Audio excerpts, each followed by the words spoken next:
정읍에서 구제역이 발생한 뒤 피해가 점점 커지고 있습니다. 살처분 범위가 확대됐고 한우 수출 중단과 소비 감소까지 우려됩니다.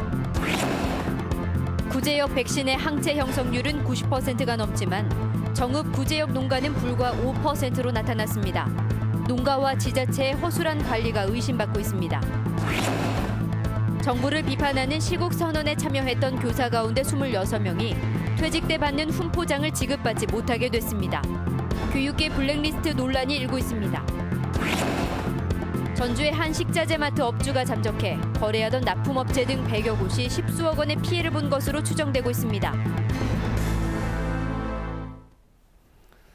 여러분 안녕하십니까? JTV 8시 뉴스입니다. 정읍에서 구제역 발생이 확인되면서 피해가 커지고 있습니다. 확산을 막기 위해 살처분 범위가 계획보다 확대됐고 한우고기 수출 중단과 소비 감소까지 우려되고 있습니다. 보도에 하원우 기자입니다. 구제역 발생이 확인된 정읍의 한우 농장입니다.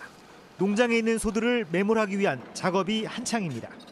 전라북도는 구제역 확산을 막기 위해 이 농장의 소 49마리뿐만 아니라 인근 한우 농장 4곳의 소 125마리 등 모두 174마리를 살처분하기로 했습니다. 원래는 여기다 묻으려고 했는데 여기 지하수도 있고 거시기도 했고 해서 산 쪽에다가 그래서 이제 따로 이제 묻으니까. 예방 백신 접종 범위도 발생 농장 반경 3km에서 20km로 크게 확대했습니다. 이에 따라 정읍뿐만 아니라 김제와 완주, 임실, 순창 등 5개 시군의 소와 돼지, 염소 등 23만 2천여 마리가 긴급 접종 대상이 됐습니다. 이 5개 시군뿐만 아니고 다른 시군도 마찬가지로 백신 접종을 강화하도록 당부를 했습니다. 구제역 발생에 따라 오는 13일까지 소와 돼지 등 우제류의 다른 지역 반출이 금지되면서 피해도 커지고 있습니다. 구제역 확산에 대한 우려 때문에 정읍을 비롯한 대부분 지역의 가축 시장이 당분간 폐쇄될 것으로 보입니다. 1년 만에 재개된 한우고기 홍콩 수출도 중단될 가능성이 높습니다. 무엇보다 소비 심리 위축이 걱정입니다. 속값이 많이 떨어지고 있는데 이런 것으로 인해서 이제 한우 소비가 위축이 되고 소비 위축이 가격 하락으로 이어지면 우리 농가들이 상당히 더 힘들어하겠죠. 전문가들은 구제역 바이러스의 경우 50도 이상 열에서 사멸하기 때문에 소고기와 돼지고기를 익혀 먹으면 안전하다고 밝혔습니다. JTB 뉴스 하원호입니다. 구제역을 예방하기 위해 소와 돼지에겐 평소에 예방 백신을 접종하는데요. 구제역 항체 형성률이 소는 평균 90%, 돼지는 60%를 넘습니다. 그런데 이번에 구제역이 발생한 한우 농장에선 항체 형성률이 겨우 5%인 것으로 드러났습니다. 계속해서 송창용 기자가 보도합니다. 정읍 한우 농장에서 구제역 신고가 접수된 뒤 항체 형성률 조사가 이루어졌습니다. 그런데 황당한 결과가 나왔습니다. 항체 형성률이 단 5%밖에 되지 않은 겁니다. 전북의 소항체 형성률이 평균 96.6%인 것에 비하면 크게 낮습니다. 전라북도는 농장주가 백신 접종을 잘못했거나 아예 하지 않은 것으로 보고 있습니다. 실효성이 없는 건지 아니면 안 넣고 지금 놨다고 하는 건지 그거는 이제 역학조사 결과 이제 따져봐요. 지난해 전북에서는 항체 형성률이 기준치를 밑돈 103개 농가가 적발돼 과태료를 부과받았습니다. 그러나 지자체도 책임에서 자유로울 수 없습니다. 구제역 백신 비용의 경우 50마리 미만 사육 농가는 전액을, 50마리 이상은 절반을 지원받습니다. 하지만 감시는 허술합니다. 농가가 접근을 허용하지 않는다는 이유로 접종 여부를 백신 구입 내역과 빈병으로만 판단합니다. 농장 안으로 절대 못 들어오게 합니다. 내가 놨다고 공병만 내놓으면 저희들이 확인할 수가 없지 않습니까? 이번 구제역이 백신 접종을 꺼리는 농가와 지자체의 허술한 관리가 만들어낸 인재라는 지적이 나오는 이유입니다. 일단 한우 농장에서 구제역이 발생하긴 했지만 항체 형성률은 돼지가 평균 66%로 한우보다 훨씬 낮은 만큼 더욱 조심해야 합니다. JTB 뉴스 송창용입니다. 전주 천변에서 발견된 야생조류 폐사체에서 또 AI 바이러스가 검출됐습니다. 전라북도는 어제 전주천변에서 발견된 외가리와 중대백로 폐사체를 검사한 결과 AI 바이러스에 감염된 것으로 확인됐다고 밝혔습니다. 이에 따라 전라북도는 폐사 쪽 발견 지점 반경 10km에 있는 닭과 오리 등 가금류 농가 37곳에 이동 제한 조치를 내렸습니다. 전주천에선 설 연휴 첫날인 지난달 27일 폐사한 외가리에서 H5N8형 AI 바이러스가 검출됐습니다. 올해 퇴직하는 교사 가운데 26명이 훈장과 포장을 받지 못하게 됐습니다. 정부를 비판한 시국 선언에 참여했다는 게 교육부가 밝힌 거부 이유인데요. 평생을 교육에 헌신한 공로로 주는 명예를 정부가 막은 것으로 교육계 블랙리스트가 적용된 게 아니냐는 비판이 나오고 있습니다. 조창현 기자의 보도입니다. 고등학교에서 35년간 체육을 가르쳐온 정낙균 선생님. 이달 말에 정년 퇴직하는 정 선생님은 최근 정부의 훈포장 대상에서 제외됐습니다. 국정역사교과서 시국선언에 참여해 징계 의결 요구 중이라는 이유에서입니다.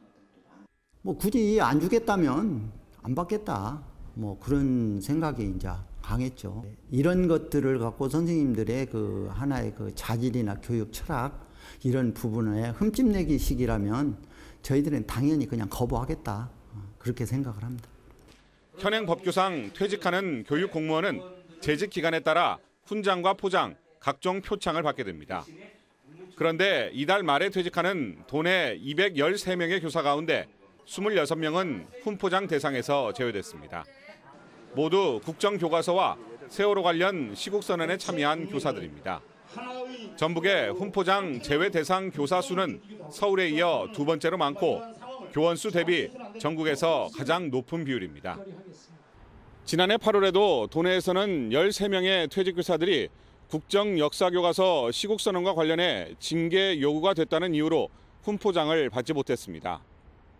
교육계에서는 문화계와 같이 교육계 블랙리스트가 존재하는 것 아니냐는 의혹까지 제기하고 있습니다. 교사로서 당연히 국정교과서는 안 된다라는 거에 한 기본적 표현이었는데 하지만 이 시국선언을 정교조가 주도해서 결국 정교조를 블랙리스트로 보고 배제를 하겠다라고밖에 생각할 수가 없겠지요. 평생을 교육에 헌신한 공로로 국가와 국민이 주는 명예의 상징을 정부가 막아서는 것에 대해 교육계는 물론 시민사회에서의 비판의 목소리가 커지고 있습니다. JTB 뉴스 조창현입니다. 전북의 공무원들이 중앙부처로 파견되는 과정에서 1계급씩 강등돼 차별 논란이 일고 있습니다. 전라북도는 3급 부이사관인 도청국장이 행정자치부로 파견될 때 4급 서기관으로 1계급씩 강등되는 사례가 많다고 밝혔습니다. 반면 영남의 공무원은 중앙부처로 자리를 옮기더라도 직급을 강등하는 사례가 거의 없습니다. 이 때문에 중앙부처가 전북의 공무원들을 상대적으로 홀대하는 게 아니냐는 비판이 일고 있습니다. 전라북도가 GS건설과 현대건설 등 7개 대형 건설사와 간담회를 갖고 새만금 등 전북 사업에서 지역업체가 30% 이상 참여할 수 있도록 지원할 것을 요청했습니다. 대형 건설업체들은 새만금 남북 이축도로 2단계 공사 등에서 지역업체가 더 참여할 수 있도록 본사에 건의하겠다고 밝혔습니다. 대선을 앞두고 민심을 잡으려는 각 정당의 움직임이 빨라지고 있습니다. 손학규 전 의원과 통합한 국민의당은 개헌에 모든 힘을 쏟기로 했습니다. 더불어민주당 전북도당은 대선 공약을 발굴하기 위해 전북 비전위원회를 출범시켰습니다. 김철 기자가 보도합니다. 손학규 국민주권개혁회의 의장이 국민의당과 통합을 선언했습니다. 손학규 의장과 국민의당이 손을 잡아 그동안 전북에서 열세에 몰린 국민의당이 다시 지지율을 끌어올릴지 주목됩니다. 통합 선언 이후 첫 일정으로 전북을 찾은 손학규 의장은 더불어민주당을 견제했습니다. 민주당의 패권주의 집단이 정권을 잡는 것도 결코 정권 교체가 아닙니다. 그것은 박근혜 패권 세력에서 또 다른 패권 세력으로 바뀌는 패권 교체에 불과합니다. 국민의당 국가대개혁위원회를 맡고 있는 정동영 의원은 개헌의 필요성을 강조했습니다. 개헌은 시기가 중요한 만큼 여야 합의가 이루어지면 곧바로 헌법을 바꾸자고 제안했습니다. 개혁과 개헌은 또 차별과 불평등의 희생양의 어떤 혼합을 살리는 길이기도 하다고 생각합니다. 이에 맞서는 더불어민주당 전북도당은 전북의 대선 공약 발굴을 위해 전북비전위원회를 출범시켰습니다. 자치단체장과 국회의원, 지방의원 등으로 구성된 전북비전위원회는 전북 몫을 찾는 대선 공약을 발굴하는 데 최선을 다하기로 했습니다. 지역 균형 발전은 대한민국 헌법에 보장돼 있습니다. 전북 몫은 정당한 권리를 요구할 수 있도록 도민 여러분의 많은 참여와 관심을 부탁드립니다. 조기 대선을 앞두고 전북에서 주도권을 잡으려는 더불어민주당과 국민의당의 경쟁이 갈수록 치열해지고 있습니다. JTB 뉴스 김철우입니다. 도로나 항만, 공항 같은 대형 사업을 앞두고 실시하는 예비 타당성 조사에서 지역 균형 발전을 우선하도록 한 법안이 발의됐습니다. 국민의당 김광수 의원은 현행 예비 타당성 조사 운용 지침이 경제성 항목의 가중치를 두어 전북처럼 상대적으로 낙후된 지역의 대형 사업이 예비 타당성 조사를 통과하기 힘들다고 밝혔습니다. 김 의원이 대표 발의한 국가재정법 일부 개정 법률안은 건설공사가 포함된 예비 타당성 조사에서 지역 균형 발전 항목을 우선 고려하도록 해 법안이 통과되면 지역 발전에 큰 도움이 예상됩니다. 전주 서부 시외버스 간이 정류장이 내일 오전 6시부터 운영에 들어갑니다. 전북교육청 앞 육교 인근에 설치된 서부 간이 정류장에선 부안과 정읍, 김제와 고창, 광주 등 25개 노선에 하루 평균 195편의 시외버스가 정차하게 됩니다. 서부 시외버스 간이 정류장에는 전주의 예술가들이 참여해 캠핑카와 카페를 결합한 모양으로 매표소가 설치됐습니다. 전주의 한 대형 식자재 마트 업주가 설 명절이 지난 뒤 갑자기 잠적했습니다. 이 마트와 거래하던 납품업체 등 100여 곳이 10수억 원의 피해를 본 것으로 추정됩니다. 정원희 기자입니다. 전주의 한 대형 식자재 마트. 영업시간이지만 문이 굳게 닫혀 있습니다. 내부에는 텅 빈 진열대들만 어지럽게 널려 있습니다. 설 명절까지 영업을 한 뒤 지난달 말 업주가 남은 물건을 모두 싣고 갑자기 사라졌습니다. 어느 날 갑자기 물건이 확 빠져버린 거니까 여기서 쓰는 생활 필수품들을 항상 사다 쓰는 사람이니까 어떻게 한꺼번에 사라져버렸으니까요. 진짜 황당하죠. 지난해부터 이 마트와 거래하던 100여 곳의 업체들 가운데 상당수가 돈을 받지 못한 것으로 알려졌습니다. 우리처럼 큰 데들은 2, 3천만 원씩, 작은 데들은 보통 500에서 300만 원 정도 물렸다고 보면 돼요. 공사 대금 등까지 합하면 10수억 원의 피해가 난 것으로 추정됩니다. 공사 대금이 따로 물려있고 시설 자금이 1억 5천, 그다음에 종육 쪽이 지금 2억 정도. 건물을 불법으로 용도 변경하면서 시정 명령이 내려진 데다 영업이 잘 되지 않자 잠적한 것으로 보입니다. 이제 전체 그렇게 통으로 쓰니까 판매 시설로 쓰니까 이제 우리는 이게 용도 변경에 불법 용도 변경에 해당된다 해서 이렇게 시정 명령을 내렸었죠. 대부분 전북의 업체들이 피해를 본 데다 영세한 곳들도 적지 않습니다. 일부 피해 업체들은 조만간 법적 대응에 나서겠다고 밝혀 파장이 커질 것으로 보입니다. JTB 뉴스 정원익입니다. 전북교육청과 전주시, 정치권이 에코시티 등 신도심 학교 설립과 관련해 공동 대응하기로 했습니다. 김승수 전주시장은 오늘 김승환 교육감을 만나 신도심 학교 신설과 관련해 태스크포스팀을 구성하는 등 공동 대응하기로 합의했으며 앞으로 정치권과 공동 협력해서 학교 총량제 폐지 등 중앙부처 설득 노력을 함께 펼치기로 했습니다.